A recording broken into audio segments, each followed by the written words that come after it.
A few years ago, I was flicking through Instagram and I came across a black and white image of musician John Mayer in the studio recording. He's sitting hunched in a plush leather sofa, surrounded by mics and holding an acoustic guitar, obviously in the process of trying to birth songs for a new album. And next to the image, he simply wrote, "Get small and tell the truth." That quote really stuck with me, and I even talked about it in The Meaning in the Making, and it seemed to resonate with a lot of you too. So I thought what I'd do in this video is talk a little bit about why it struck me, how it helped me take the next stages in my creative journey, and how it might help you as well. If you saw my portrait work a few years back, you would have seen a photographer trying every trick and technique in the book to try and make his images stand out. I used colored gels and complicated lighting setups.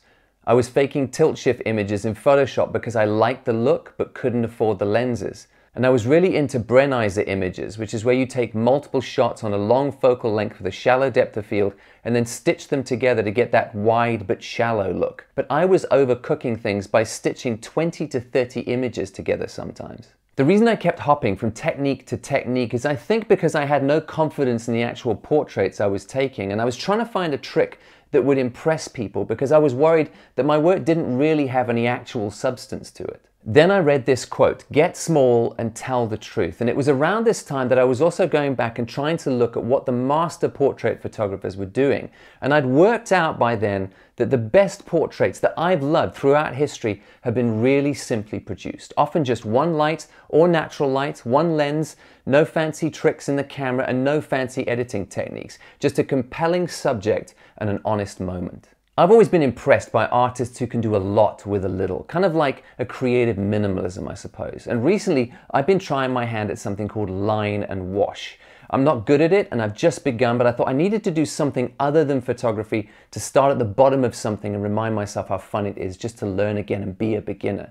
And line and wash just describes line art in ink and watercolor paint. And something I've learned right off the bat is good line art requires less lines, not more. I think the trick with good line art is learning how to draw a tree or a fence or a building without having to draw every single leaf or wire or brick. And that's a real skill, working out how to strip it right down to its bare essentials. And I'm having to learn, even in this medium, that less is more. To convey the idea of a scene or a space or a mood, you actually need less lines on the page and not more.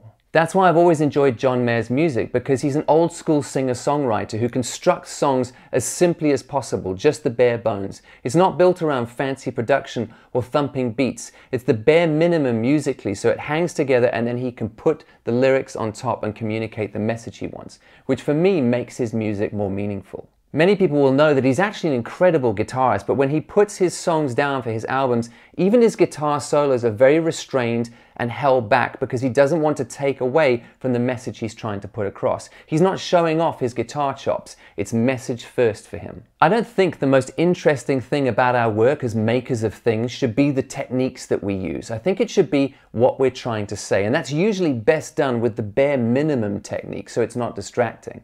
I know for me, since I heard that get small and tell the truth idea, it's done wonders for my portrait photography and really helped me mature. Maybe there's also something about getting out of the way in this idea of getting small.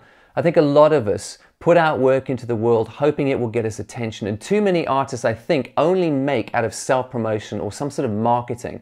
But we can feel when we're viewing work from somebody where it's just about them and an over-calibrated ego, and when we're viewing work from an artist who really cares about what they have to say. I haven't worked all this out yet, but maybe it's about taking a back seat in our work and making sure that the message of our work takes front seat.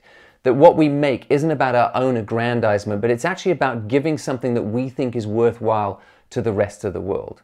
Maybe that's where the telling the truth idea comes into this quote. In The Meaning in the Making, I talk about this idea that human beings use language in one of two ways. And the first way is that some people choose to say things to people so that they can elicit a favorable response or get whoever's sitting in front of them to like them more. And they're not as concerned with how true what they're saying really is. The second way is that some people choose to say the true thing, even if the person in front of them might not like them for it or they might not get a favorable response. And it takes a lot of courage to live this way, but I think these are the people that we're really attracted to. These are the ones we trust, and these are the ones who we know have meaningful things to offer us because they say things without compromise. And it's the same choice for anyone who makes anything. At some point, you're going to have to decide Why are you making things? Why are you putting them out into the world? Is it just to get people to like you and to get a favorable response? Or do you have things you really believe and want to say in your work, and you're not going to compromise? You're going to risk telling the truth with what you put out into the world and risk that people might not understand it and might reject your work. So many of the artists we really respect had the courage to tell the truth and talk about important things in their work.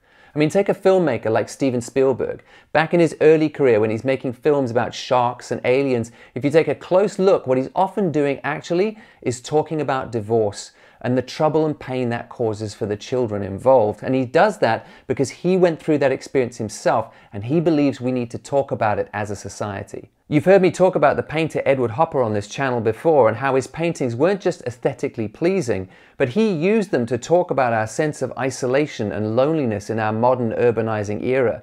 How we may be living in closer proximity to each other than ever before by being crammed together in cities, but emotionally we may be further from each other than any other time in human history. Photographers like Sebastião Salgado have spent their whole careers unflinchingly telling the truth in their work. He got small by sticking to naturally lit black and white photography, and then told the world the truth about the plight of workers in horrendous conditions around the globe, refugees fleeing from their homes and having nowhere to go, and the beauty of a planet which we're slowly destroying. So I would suggest that if you've got to that stage of your creative journey where your work is full of tricks and techniques, but you're just feeling stuck and you're trying to work out, how do I make my work more meaningful? Maybe it's time to get honest and admit how many of those techniques are really just gimmicks and they're only serving to make a complicated mess out of your work. And if that's the case, maybe it's time to put the toys away. Can you find a way to strip your creative output down to the bare bones? No more gimmicks, no more tricks, no techniques to hide behind. Can you get your need to impress under control and replace it with a desire to communicate something really well and simply in your work? It's probably going to come down to extricating your ego from the things that you make a little bit, and instead looking around and work out, what do you really care about?